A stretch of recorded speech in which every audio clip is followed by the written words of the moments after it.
Hey everyone, welcome to सरकारी अर्ट once again. तो इस वीडियो में जो मैं आप सभी के साथ एक इंपॉर्टेंट डिस्कशन करने वाला हूं एंड ये जो डिस्कशन रहेगा ये यूपी बीएससी नर्सिंग की मॉप अप राउंड की काउंसलिंग से रिलेटेड रहने वाला है। ठीक है, तो यूपी के जो भी कैंडिडेट्स हैं जिन्होंने सी नेट का एग्जाम दिया था तो उनके लिए मॉप अप राउंड की जो काउंसलिंग है उसकी सीट मैट्रिक्स यहाँ पर आ चुकी है एंड मॉप अप राउंड का आई थिंक रजिस्ट्रेशन का लिंक भी स्टार्ट हो चुका है। एक बार चेक कर लेना, मेरे को सही से डेट याद नहीं है। ठीक है, तो यहां पर सीट मैट्रिक्स जो आ चुकी है उसमें 180 प्लस जो आपकी सीट्स हैं गवर्नमेंट की वो अभी भी खाली बची हुई हैं। ठीक है, एंड मॉप अप राउंड सबसे अच्छा चांस होता है कॉलेज लेने का।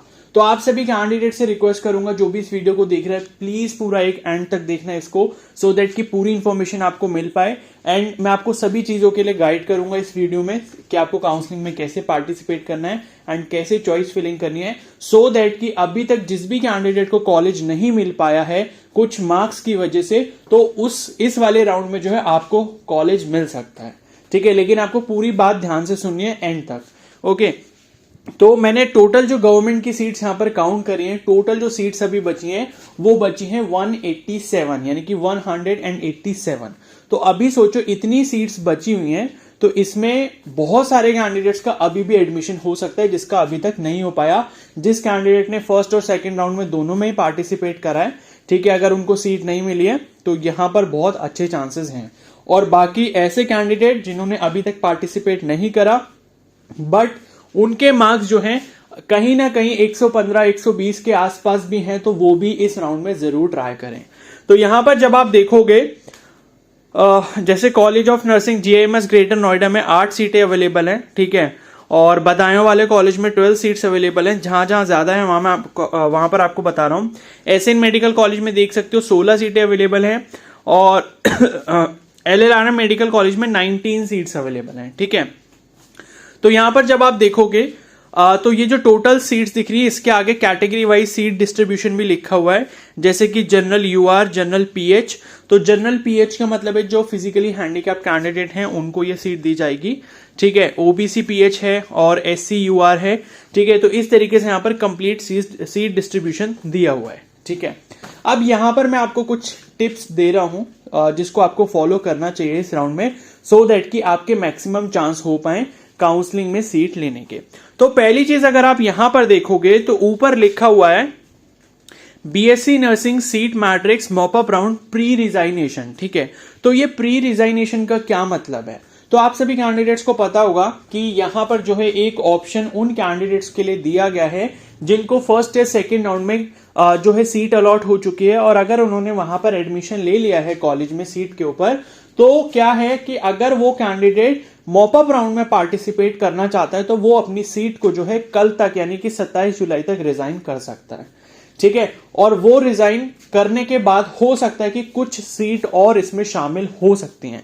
तो इसीलिए प्री रिजाइनेशन लिखा है, यानी कि अभी तक बच्चों का जो रिजाइनेशन है वो अभी किसी का भी रिजाइनेशन हमारे पास नहीं आया, उससे पहले जितनी सेकेंड राउंड के बाद सीटें यहां पर खाली बची हैं तो वो इस सीट मैट्रिक्स के अंदर दी गई हैं। ठीक है, तो अब रिजाइनेशन के बाद हो सकता है कि कुछ सीट और बचे, लेकिन जो कैंडिडेट रिजाइन करेगा अगर मान लो उसको दूसरा कॉलेज मॉप अप राउंड में अलॉट होता है तो उसको वहां पर एडमिशन लेना पड़ेगा, और अगर सपोज नहीं होता है तो पिछली वाली सीट उसकी एज इट इज नहीं रहेगी। ठीक है, क्योंकि वो अपनी सीट से रिजाइन कर रहा है, तो रिजाइन करने के बाद जो उसकी जो पिछली वाली सीट होगी चाहे वो फर्स्ट राउंड में मिली हो या सेकेंड राउंड में मिली हो तो वो उसके हाथ से चली जाएगी। ठीक है, तो मॉप अप राउंड में अगर कोई ऐसा करना चाह रहा है जो रिजाइन करके पार्टिसिपेट कर रहा है तो बहुत सोच समझ के करे। क्लियर है? तो अब यहां पर देखो जो भी कैंडिडेट हैं, ठीक है, जिसको फर्स्ट या सेकेंड राउंड में कॉलेज नहीं मिला वो जरूर इस राउंड में पार्टिसिपेट करेंगे। ठीक है, अब देखो मॉप अप राउंड में कंपटीशन कम क्यों रहता है? क्योंकि जिसको फर्स्ट और सेकेंड राउंड में सीट मिल चुकी है वो कैंडिडेट बिना अपनी सीट को रिजाइन किए पार्टिसिपेट कर नहीं सकता है इसमें। ठीक है, एंड ऐसे बहुत बहुत ज्यादा कम कैंडिडेट्स होंगे जो अपनी सीट को पहले रिजाइन करेंगे और उसके बाद मॉप अप राउंड में पार्टिसिपेट करने के लिए आएंगे, क्योंकि जब वो सीट रिजाइन करेंगे तो उनका जो पहला वाला 5000 का सिक्योरिटी फीस है वो तो जाएगा ही जाएगा, और ऊपर से मॉप अप राउंड में आपको दोबारा से जो है उन कैंडिडेट्स को 5000 रुपीज का सिक्योरिटी फीस पे करना होगा। तो मुझे लगता नहीं है कि कोई ऐसा कैंडिडेट होगा, बहुत रेयर केस में कुछ ऐसे कैंडिडेट्स मिलेंगे, तो इसलिए वहां पर कंपटीशन कम हो जाता है। जिनको सीट ऑलरेडी मिल गई है वो मॉप अप राउंड में नहीं रहेंगे। तो मॉपअप राउंड में सिर्फ वही कैंडिडेट्स रहेंगे जिनको सीट अभी तक नहीं अलॉट हो पाई है, ठीक है। तो इसलिए कंपटीशन कम है। अभी भी देखो, पार्टिसिपेट करना चाहो तो कर सकते हो। मान लो आपके 115 नंबर हैं, 120 नंबर है। जनरल कैटेगरी की अगर मैं बात करूं 120 125 के आसपास हैं और लगता है कि आपको सीट कहीं नहीं मिल पाई है तो आप जरूर ट्राई करें। और इसी तरीके से SC/ST कैंडिडेट्स की भी अगर 108 110 के आसपास है, 105 तक भी है, तब भी वो पार्टिसिपेट जरूर करें, क्योंकि किस्मत का कुछ भरोसा नहीं है, कुछ भी हो सकता है। जब आप देख रहे हो कि 180 प्लस सीटें बची हैं, ठीक है, तो उसमें से मान लो कि आपकी जो भी कैटेगरी हो, तो आपकी कैटेगरी में कम से कम जो है 20 से 25 सीटें हो सकती हैं। एंड कोई भरोसा नहीं है कि कितने नंबर ऑफ कैंडिडेट्स वहां पर अप्लाई करने वाले हो सकता है नंबर ऑफ कैंडिडेट्स जो मॉपअप राउंड में अप्लाई कर रहे हो वो कम हो, तो क्या पता आपको किस्मत से सीट मिल जाए। तो अप्लाई करना जरूरी है, अप्लाई जरूर करो, ठीक है, क्योंकि लॉस कुछ है नहीं। मतलब अगर कोई फ्रेश कैंडिडेट आ रहा है सीधे मॉपअप राउंड में, जिसने फर्स्ट और सेकंड में पार्टिसिपेट नहीं करा, तो उसको 5500 पे करने, जिसमें से अगर मान लो सीट उसे नहीं मिलेगी तो 5000 रुपीज उसको वापस हो जाएंगे बाद में सिक्योरिटी फीस के। और अगर कोई ऐसा कैंडिडेट है जिसने फर्स्ट और सेकंड में पार्टिसिपेट करा है तो वो तो भाई जरूर करे, क्योंकि इसमें भी आपकी कोई और फीस लगने नहीं वाली, बस चॉइस फिलिंग करके आपको सबमिट कर देना है, ठीक है। तो बस मुझे इतना ही बताना था कि भाई पार्टिसिपेट कर लो, आखिरी राउंड है। एंड इस मॉपअप राउंड में सबसे ज्यादा चांस होते हैं गवर्नमेंट कॉलेज अलॉट होने के। और दूसरी इंपॉर्टेंट चीज की चॉइस फिलिंग करनी कैसे है, तो मैं ऑलरेडी बता चुका हूं, बहुत बार बता चुका हूं। मतलब जो चॉइस फिलिंग से रिलेटेड मैंने वीडियोस बनाई है, कि जब आप चॉइस फिलिंग कर रहे हो तो आप ये कभी मत सोचो कि मेरे मार्क्स कम है, मेरे मार्क्स ज्यादा है, मेरे को ये वाला कॉलेज पहले नंबर पे रखना है, ये दूसरे नंबर पे रखना है।